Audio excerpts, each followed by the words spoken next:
छत्तीसगढ़ में बीजेपी कांग्रेस ने लगाई पूरी ताकत। अमित शाह, खरगे, राहुल गांधी करेंगे वहां पर जनसभा को संबोधित। मैं आपको बता दूं, केंद्रीय गृह मंत्री अमित शाह 26 अप्रैल को बेमेतरा में करेंगे जनसभा। वहीं 28 अप्रैल को मल्लिकार्जुन खरगे करेंगे वहां पर सभा और 29 अप्रैल को राहुल गांधी भी छत्तीसगढ़ जा रहे हैं। वो बिलासपुर में रैली करेंगे। तो कहीं ना कहीं भारतीय जनता पार्टी और कांग्रेस पार्टी के तमाम स्टार प्रचारक जो हैं उनका लाइनअप हो गया है छत्तीसगढ़ में। छत्तीसगढ़ में खासा फोकस नजर आ रहा है दोनों ही पार्टियों की तरफ से।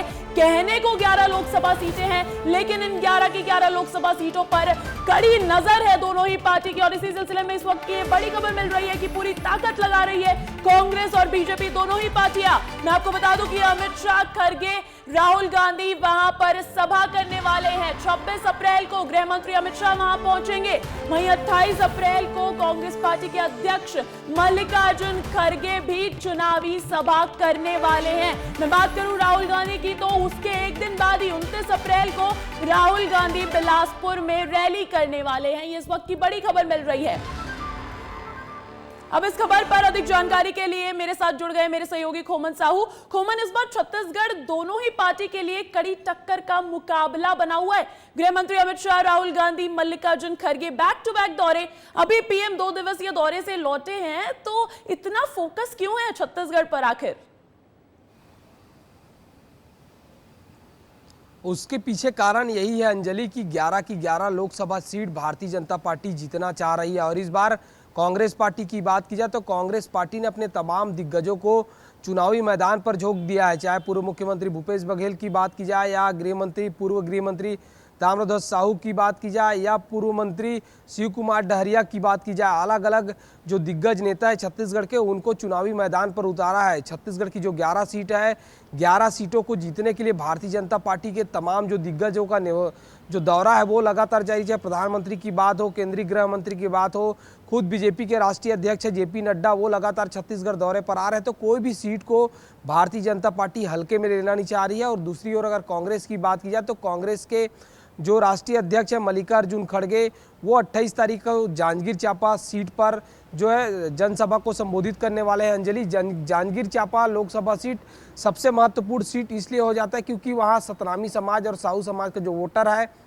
वो निर्णायक भूमिका निभाता है। तो आने वाले दिनों में जब 29 तारीख को राहुल गांधी बिलासपुर में दौरा करने वाले हैं, बिलासपुर वो सीट है जहाँ से जो विधायक है देवेंद्र यादव वो चुनावी मैदान में है। देवेंद्र यादव ऐसे राजनेता है जिन्होंने राहुल गांधी की भारत जोड़ो यात्रा में कश्मीर से कन्याकुमारी तक साथ चलने का काम किया था। तीसरी ओर अगर बात की जाए केंद्रीय गृह मंत्री अमित शाह की, तो अमित शाह लगातार छत्तीसगढ़ के दौरे पर आ रहे हैं, बैठकें कर रहे हैं, जनता पार्टी के स्टार प्रचारक जो हैं वो लगातार छत्तीसगढ़ के दौरे पर आ रहे हैं। लेकिन कांग्रेस पार्टी की तरफ से अब आला नेताओं का वहां पर दौरा हो रहा है। तो जो विधानसभा में जो for granted attitude Congress party ने ले लिया था, हार हाथ लगी थी उनके, तो कहीं ना कहीं अब उसको कवर अप करने की कोशिश की जा रही है कांग्रेस पार्टी की तरफ से या नहीं? देखिए, निश्चित तौर पर जिस तरीके से विधानसभा में कांग्रेस पार्टी को बड़ी हार का सामना करना पड़ा था, यही कारण है कि तमाम जो बीजेपी के दिग्गज हो, माफ करिएगा, कांग्रेस के जो दिग्गज नेता हैं वो छत्तीसगढ़ दौरे पर आ रहे हैं। चाहे मल्लिकार्जुन खड़गे की बात की जाए, राहुल गांधी की बात की जाए, इसके अलावा अलग अलग जो विंग के नेता हैं वो लगातार छत्तीसगढ़ दौरे पर आ रहे हैं और छत्तीसगढ़ की एक एक लोकसभा सीट पर लगातार प्रचार प्रसार कर रहे हैं। जो कांग्रेस की न्याय गारंटी है उसको बताने का प्रयास सभी नेता करते हुए नजर आ रहे हैं। चाहे राहुल गांधी की बात की जाए, राहुल गांधी ने बस्तर लोकसभा सीट में प्रचार प्रसार किया। इसके अलावा जो प्रियंका गांधी ने राजनांदगांव और कांकेर लोकसभा सीट में, अब मल्लिकार्जुन खड़गे आ रहे हैं, फिर से राहुल गांधी आ रहे हैं। तो तीसरे चरण के मतदान के पहले कांग्रेस पार्टी अपनी पूरी ताकत झोंकने जा रही है। जी अंजलि जी, अपनी पूरी ताकत भारतीय जनता पार्टी और कांग्रेस पार्टी दोनों ही झोंक रही है, क्योंकि कहीं ना कहीं छत्तीसगढ़ की जो 11 लोकसभा सीटें हैं वो बेहद खास है। बहुत बहुत शुक्रिया खोमन तमाम जानकारी के लिए। 6वीं बार मध्य प्रदेश आएंगे प्रधानमंत्री मोदी और मुरैना में उनकी जनसभा होनी है। जी हाँ, इस वक्त की ये बड़ी खबर है। कल ही वो यहाँ भोपाल में रोड शो करते दिखे थे, उससे पहले सागर हरदा में जनसभा को संबोधित किया था। 20 दिनों में उनका ये 5वां मध्य प्रदेश का दौरा था। लेकिन अब 6वीं बार मध्य प्रदेश आएंगे पीएम मोदी और मुरैना में जनसभा को संबोधित करते दिखेंगे। मैं आपको बता दूं कि मुरैना में इस बार त्रिकोणीय मुकाबला रहने वाला है। बीजेपी के प्रत्याशी हैं शिवमंगल सिंह तोमर, वहीं कांग्रेस पार्टी की तरफ से सत्यपाल सिंह सिकरवा चुनावी मैदान में है। लेकिन ये सीट खास है क्योंकि इसमें बीएसपी के प्रत्याशी भी चुनावी मैदान में है, रमेश चंद्र गर्ग भी। तो ये मामला कहीं ना कहीं त्रिकोणीय है। बीजेपी का खास फोकस इस सीट पर दिख रहा है और इसी सिलसिले में पीएम मोदी का आज मध्य प्रदेश का ये 6वां दौरा है। आज वो मुरैना पहुंचेंगे, वहां पर वोटर्स को साधने की कोशिश करेंगे, वो जीत की अपील करेंगे शिवमंगल सिंह तोमर की। और अब इस खबर पर अधिक जानकारी के लिए रुख करते हैं हमारे सहयोगी विवेक पांडे का। विवेक, अभी तो कल के रोड शो का माहौल उतरा भी नहीं है और एक और रोड शो लाइन में है। आज 6वीं बार पीएम आ रहे हैं मुरैना में। अब मेगा रोड शो, क्या तैयारियां हैं, क्या कार्यक्रम रहने वाला है? अंजलि, न सिर्फ मध्य प्रदेश बल्कि देश भर में प्रधानमंत्री की लगातार रैलियां हो रही हैं, रोड शो हो रहे हैं और जनसभाओं को प्रधानमंत्री संबोधित कर रहे हैं। ऐसे में मध्य प्रदेश में आज उनका 6वां दौरा है। कल राजधानी भोपाल में उनका रोड शो रहा। इस रोड शो में हजारों की संख्या में लोग मौजूद रहे। प्रधानमंत्री इस रोड शो के जरिए भोपाल को एक मैसेज देके गए और जिस तरीके से मध्य प्रदेश में तमाम 10 सालों के अंदर विकास कार्य हुए हैं, इसका लेखा जोखा भी पीएम के रोड शो में देखने के लिए मिला। और आज प्रधानमंत्री चंबल के दौरे में रहेंगे और संभवतः लोकसभा चुनाव के दौरान प्रधानमंत्री का ये चंबल में ये पहला दौरा है। और सबसे महत्वपूर्ण बात है कि प्रधानमंत्री ग्वालियर पहुंचेंगे, ग्वालियर से मुरैना जाएंगे और मुरैना में तमाम सारे जो कार्यकर्ता हैं और पार्टी के बड़े नेता हैं उनके साथ मुलाकात करेंगे और उसके बाद जनसभा को संबोधित करेंगे।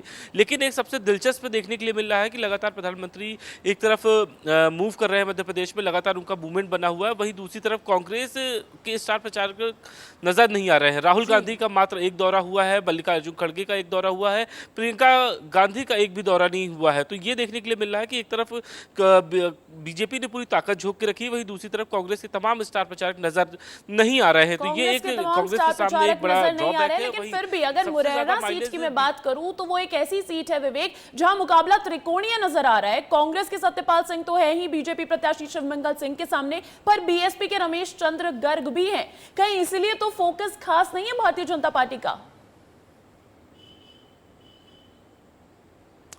देखिए, मुरैना लोकसभा सीट की बात कर ली जाए तो वहाँ सबसे पहले जाति समीकरण को समझने की कोशिश की जाए। वहाँ पे सबसे ज़्यादा ब्राह्मण और क्षत्रिय वोटर्स है। इसके अलावा जो एक दलित वोटर है वो बसपा के साथ है और बसपा का ये परंपरागत वोट बैंक रहा है। जो दलित आदिवासी है वो बसपा के साथ लंबे अरसे से रहे हैं, यानी कि बसपा समर्थक रहे हैं। और यहाँ से किसी ब्राह्मण चेहरे को देना बसपा की ओर से, तो ये बसपा का एक वोट बैंक है जो पूरी तरीके से शिफ्ट हो जाता है। वहीं पे बीजेपी कांग्रेस की बात कर ली जाए तो बीजेपी ने शिवमंगल सिंह तोमर को टिकट दिया है, वो भी क्षत्रिय समाज से आते हैं। कांग्रेस ने ठीक इसी जाति समीकरण को ध्यान में रखते हुए नीतू शिकरवार को टिकट दिया है, सत्यपाल शिकरवार को टिकट दिया है। तो एक तरफ जाति समीकरण को कांग्रेस ने साधने की कोशिश की है, वहीं जो बने रहिए मेरे साथ। धार का पीएम मोदी का कार्यक्रम रद्द हो गया है। वो मध्य प्रदेश में धार में उनका दौरा होना था जो कि अब रद्द कर दिया गया। मैं आपको बता दूं कि 27 अप्रैल को धार आने वाले थे पीएम मोदी और अब वो 27 अप्रैल को वहां नहीं आएंगे।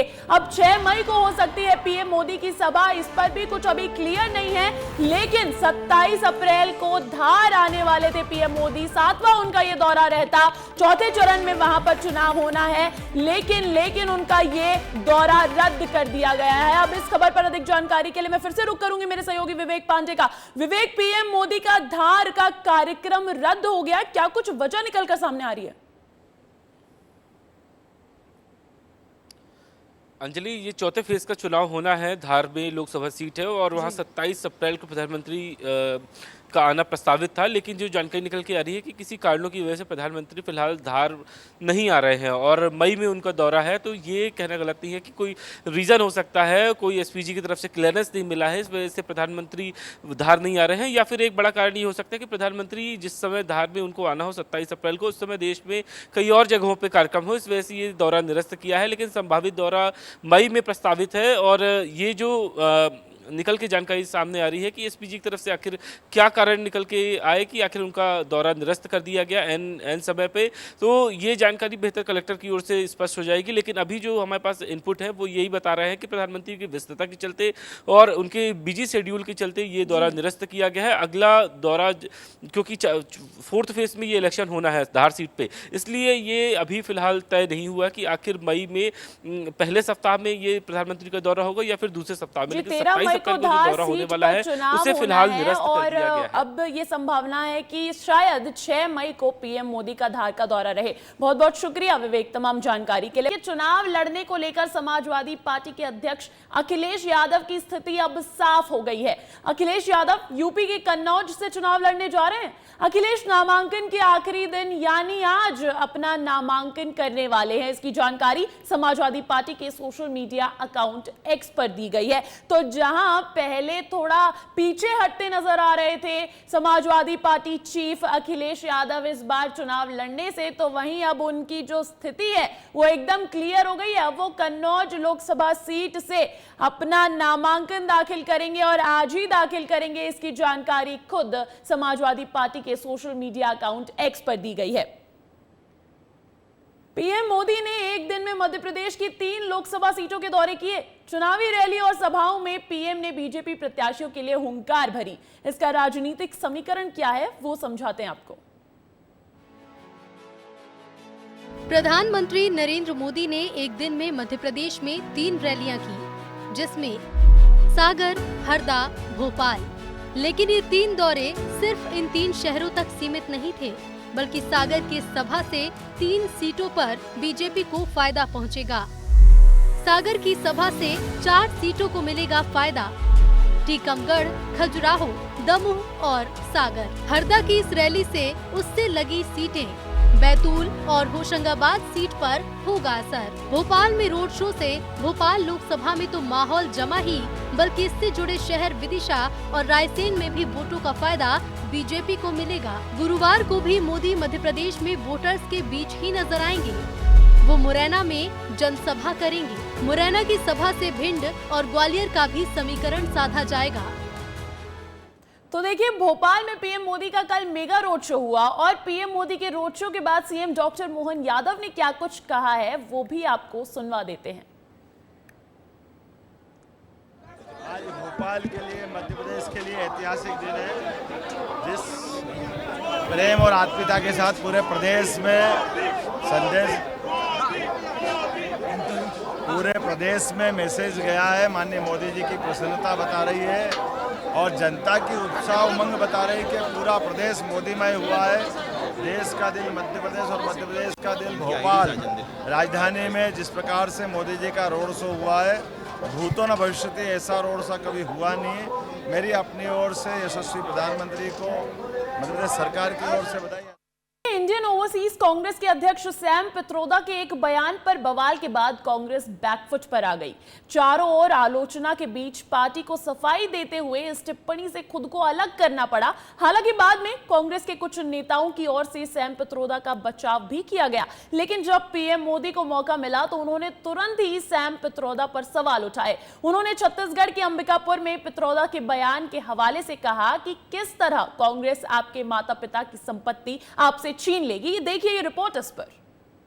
प्रधानमंत्री नरेंद्र मोदी ने बुधवार को छत्तीसगढ़ दौरे के दूसरे दिन अंबिकापुर में सभा की, लेकिन उन्होंने क्या कुछ बोला उससे पहले सुनिए कि कांग्रेस के नेताओं ने क्या कुछ बोला, जिसका जवाब उन्होंने अंबिकापुर में दिया।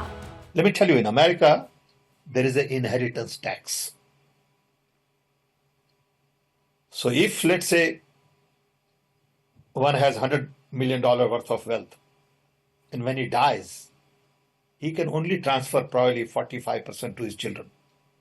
55% is grabbed by government. Now that's an interesting law. It says you in your generation made wealth. You are leaving now. You must leave your wealth for public. Not all of it, half of it. Which to me sounds fair. In India, you don't have that. If somebody is worth 10 billion and he dies, his children get 10 billion. Public get nothing. And law says You get half of it, public gets half of it. So these are the kind of issues people will have to debate, discuss. I don't know what the conclusion would be at the end of the day. कांग्रेसी कैसी सोच रखते हैं? जब PM Modi को पता चला तो उन्होंने अंबिकापुर से कांग्रेसियों को जवाब दे दिया। शाही परिवार के शाहजादे के सलाहकार, इस शाही परिवार के शाहजादे के पिताजी के भी सलाहकार, उन्होंने कुछ समय पहले कहा था, और ये परिवार उन्हीं की बात मानता है। उन्होंने कहा था कि हमारा देश का जो मिडिल क्लास है, मध्यम वर्गीय लोग हैं, जो मेहनत करके कमाते हैं, उन्होंने कहा उन पर ज्यादा टैक्स लगना चाहिए। ये इन्होंने पब्लिकली कहा है। विपक्षियों को मोदी के हाजिर जवाब के बाद अंबिकापुर का राजनीतिक समीकरण भी जानिए। ये जिला सरगुजा लोकसभा के अंतर्गत आता है। सरगुजा एसटी के लिए आरक्षित है। सरगुजा में 8 विधानसभाएं आती हैं। छत्तीसगढ़ निर्माण के बाद से बीजेपी की हमेशा जीत हुई है। 2023 के विधानसभा चुनाव में भी सरगुजा लोकसभा की सभी सीट बीजेपी ने जीती। 2019 में बीजेपी की रेणुका सिंह जीती। जीत का अंतर 1,57,000 वोटों का था। तो देश में चुनावी मौसम है, बयानबाजी चलती रहती है, आरोप प्रत्यारोप का सिलसिला चलता रहता है और चुनावी रंग भी दिखते रहते हैं। केंद्रीय मंत्री ज्योतिरादित्य सिंधिया अपने अनोखे अंदाज के चलते सुर्खियों में रहते हैं। चुनावी संग्राम में भी उनका अलग रूप देखने को मिल रहा है। ज्योतिरादित्य सिंधिया ने कुछ दिनों पहले अपना चुनावी गाना लॉन्च किया था। 10 दिन के भीतर ये गाना गुना में हिट हो गया। सिंधिया के गाने पर जनता तो झूम ही रही है और इसी दौरान सिंधिया भी उनके साथ झूमते नजर आए। सब छोड़ तेरे लिए खड़े